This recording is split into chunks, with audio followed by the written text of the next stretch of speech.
Standing tall from the rest, these new buildings in Ortigas are a sight to behold.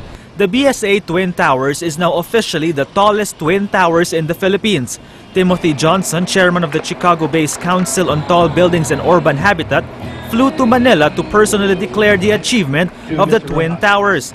Measuring 215.75 meters, the 55-story buildings are located at the St. Francis Square complex beside the Asian Development Bank.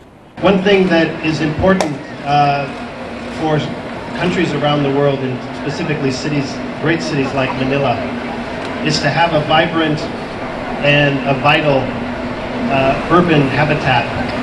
And the big part of urban habitats are tall buildings. The commercial residential condominium offers several facilities for unit owners. To promote the tourism campaign of the Philippines, rooms at the iconic towers can also be rented out to local and foreign visitors who wish to stay in a luxurious and comfortable place that is near several establishments.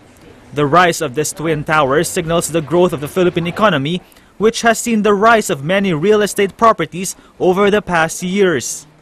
This is a country that fully embraces tall buildings, the benefits of them, and also embraces the urban habitat, creating spaces for people and for lives. The BSA Twin Towers has also been declared the tallest residential building in the Philippines and the third tallest building in the country.